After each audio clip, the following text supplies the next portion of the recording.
The AI Act establishes a general obligation that apply to all entities involved in developing and using AI systems, regardless of the level of risk. Article 4 stipulates that providers and deployers of AI systems shall take measures to ensure, to their best extent, a sufficient level of AI literacy of their staff and other persons dealing with the operation and the use of AI systems on their behalf.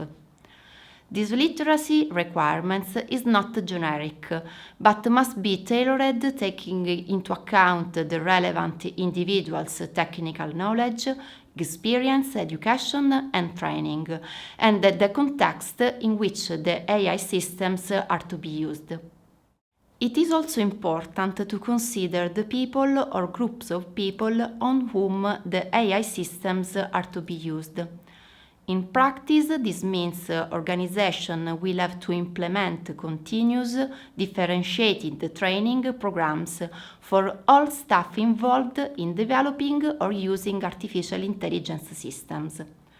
For example, if a hospital implements an AI system to support medical diagnosis, the hospital administration must ensure that all medical staff receive adequate training to understand the system capabilities and the limitations, how to interpret its results correctly, and when to prioritize human judgment over automated output. As detailed in Article 16 of the AI Act, providers of high-risk AI systems are subject to significant obligations. First and foremost, they must ensure that their high-risk AI system comply with the requirements set out in the regulation. For instance, they must implement a robust and comprehensive quality management system to ensure continuous compliance throughout the product lifecycle. They must also prepare and maintain detailed technical documentation describing how the system works, including its training, testing, and validation mechanism. They must also keep logs generated automatically by the system, which are essential for tracking operation and identifying any anomalies. Before placing the product on the market, they must conduct a rigorous conformity assessment. Registration of the system in the EU database is mandatory, as is affixing the CE marking to certify compliance with the regulation. Last but not least, they must implement post-market monitoring systems to identify and mitigate any emerging risks.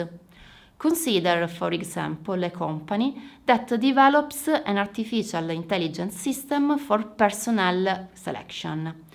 It will have to document in detail how the system has been designed to avoid algorithmic discrimination and bias, implement rigorous quality controls during all stages of the development, subject the system to an independent conformity assessment, register it in the EU database, and provide extremely detailed instruction to customers explaining not only how to use the system correctly, but also what its inherent limitations are.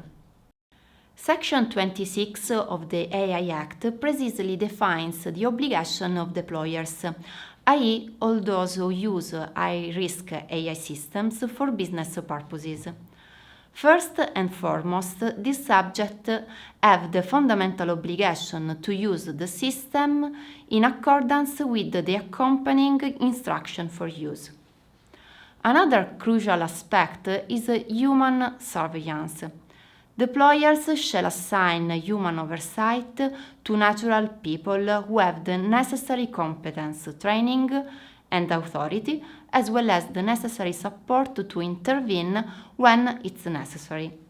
In fact, they are responsible for constantly monitoring the functioning of the system, promptly informing the provider if potential risks emerge or significant incidents occur.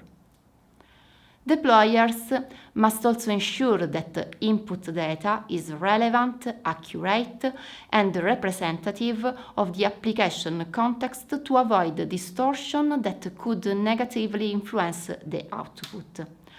The logs generated by the system must be stored for a minimum period of 6 months, thus enabling the traceability and verifiability of the operation performed. There is also an important obligation of transparency toward workers. When a high-risk AI system is implemented in a work context, employees must be informed in advance. Finally, before putting the system into service, deployers must verify that it has been duly registered in the EU database. Let's imagine a municipal administration implementing an AI system. The authority will have to ensure that all public officials involved receive thorough training, that the data used is representative, and that transparency and explainability are guaranteed. Section 50 of the AI Act sets out specific transparency obligation for certain systems that, while not classified as high risk, require particular attention due to their nature and potential social implications. Firstly, providers must ensure that AI systems designed to interact directly with individuals are developed in a way that inform those individuals that they are interacted with an AI system, unless this is obvious from the context. Secondly, providers of AI systems that generate synthetic audio, image, video, or text content shall ensure that the outputs are marked in a machine-readable format that makes them detectable as artificially generated or manipulated. Obligations upon deployers of an emotion recognition system or a biometric categorization system are particularly stringent.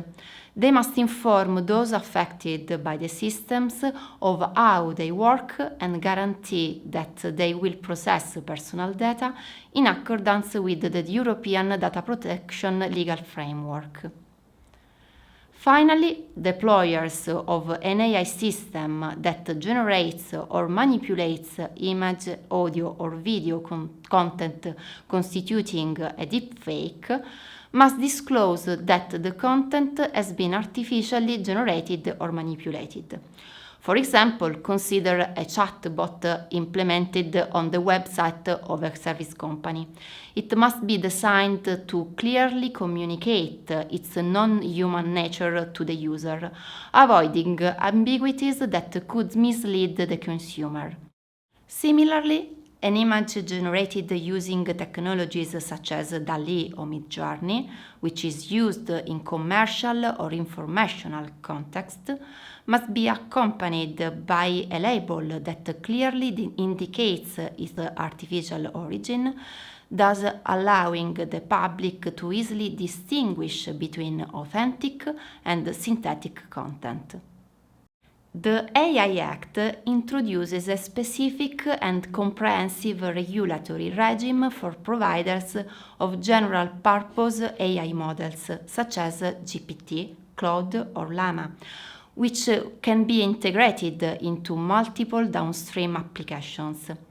These providers are first required to draw up and keep up to date comprehensive technical documentation of the model, detailing its architecture, training processes, and evaluation test results. In addition, they must provide comprehensive information and detailed documentation to downstream providers who intend to integrate their model into specific AI systems, enabling them to fully understand the capabilities and the limitations of the base model.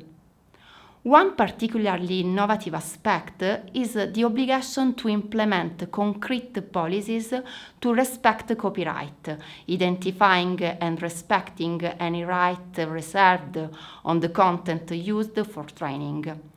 In addition, a sufficiently detailed summary of the datasets used in model training must be published. The regulation also sets out additional, more stringent obligations for models that are considered to pose a systemic risk. Providers must conduct in-depth adversarial testing, specifically designed to identify vulnerabilities and undesirable behavior. They must also assess and mitigate in advance any potential systemic risks that could arise at EU level, meticulously document and promptly report any significant incidents to the AI Office, and ensure a particularly high level of cybersecurity protection for the infrastructure hosting the model.